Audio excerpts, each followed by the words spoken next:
ഇന്ത്യയുടെ champions trophy കിരീട നേട്ടം ആഘോഷമാക്കി പ്രവാസികളും. ഫൈനൽ മത്സരം നടന്ന ദുബായ് ഇന്റർനാഷണൽ സ്റ്റേഡിയത്തിൽ നിന്ന് അരുൺ പാറാട്ട് തയ്യാറാക്കിയ റിപ്പോർട്ടിലേക്ക്.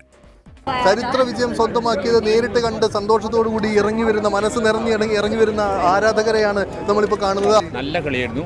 അറ്റ് വൺ സ്റ്റേജ് ഞങ്ങൾ വിചാരിച്ചു തോൽക്കുന്നു. നമ്മൾ അതായത് രോഹിത് ശർമ്മ ഔട്ടായി വിചാരിച്ചു പെട്ടുന്ന് 3 വിക്കറ്റ് അപ്പോൾ ഡൗൺ ആയി. പിന്നെ ഫർദർ നന്നായി കളിച്ചു. In the end touch wood India ജയിച്ചു. ആക്ച്വലി പറയുകയാണെങ്കിൽ ഇൻ ബിറ്റ്വീൻ പിന്നെ നമ്മളൊന്ന് ടെൻഷൻ അടിച്ചു, പക്ഷെ നല്ലോണം ഫൈറ്റ് ചെയ്തു, നന്നായി കളിച്ചു. ഫസ്റ്റ് നമ്മൾ പിന്നെ ബാറ്റിംഗ് കഴിഞ്ഞ സമയത്ത്, ന്യൂസിലാൻഡിൻ്റെ ബാറ്റിംഗ് കഴിഞ്ഞ സമയത്ത് ഈസി ആയിട്ട് ജയിക്കും, വൺ സൈഡ് മാച്ച് ആവുമെന്ന് വിചാരിച്ചു. പക്ഷേ ഇൻ ബിറ്റ്വീൻ ഒരു ടെൻഷൻ അടിച്ചു പോയി. പക്ഷേ ഫൈനലി ദേ മേഡ് ഇറ്റ്. ഈ മത്സരം കാണുവാനായി ഇന്ത്യയിൽ നിന്നടക്കം നിരവധി ആളുകളായിരുന്നു ഇവിടെ എത്തിയത്. We came for the match from India. I came from Pune.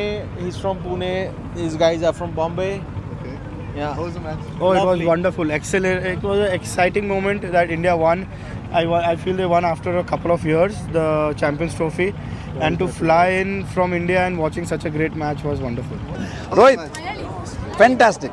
What a atmosphere, lovely crowd, and the chase was on. Obviously, New Zealand is a very good team, but we did it. We had it in us, you know. Even if we lost one more wicket, we would have still won it easily.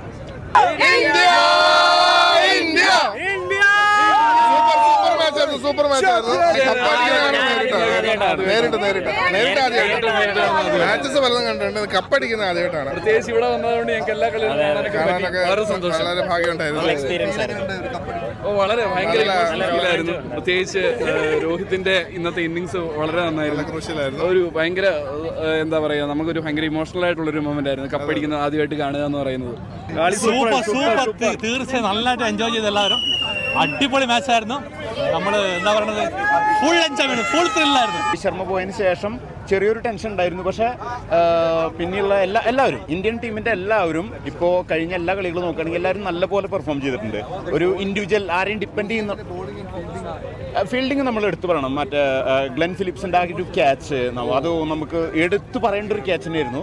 അവരൊരുപാട് നല്ലൊരു fielding നിര തന്നെയായിരുന്നു. പക്ഷേ നമ്മുടെ എല്ലാ കളിക്കാരും ഒരു average, അതായത് ഒരു ഇൻഡിവിജ്വൽ പ്ലെയറിനെ ഡിപ്പെൻഡ് ചെയ്തിട്ടല്ല ഇന്ത്യ ഇപ്പോൾ നിൽക്കുന്നത്. എല്ലാവരും നല്ല രീതിയിൽ കളിച്ചിട്ടുണ്ട്. അതുകൊണ്ട് വളരെയധികം സന്തോഷം. ഇനിയുള്ള അടുത്ത വേൾഡ് കപ്പ് കൂടി ഇന്ത്യ ജയിക്കുന്നു വിചാരിക്കുന്നു. Thank you. കളിച്ച കളികളിലെല്ലാം മിന്നും വിജയം, ഒടുവിൽ ചരിത്ര വിജയം. ഒരു ആരാധകനെ മനസ്സ് നിറയ്ക്കാൻ വേണ്ടതെല്ലാം സമ്മാനിച്ച ടൂർണമെന്റ് എന്ന പേരിലായിരിക്കും ഇത്തവണത്തെ ചാമ്പ്യൻസ് ട്രോഫി അറിയപ്പെടുക. ദുബായിൽ നിന്നും ശരത് ചെറുകുന്നിനൊപ്പം അരുൺ പാറാട്ട്, 24.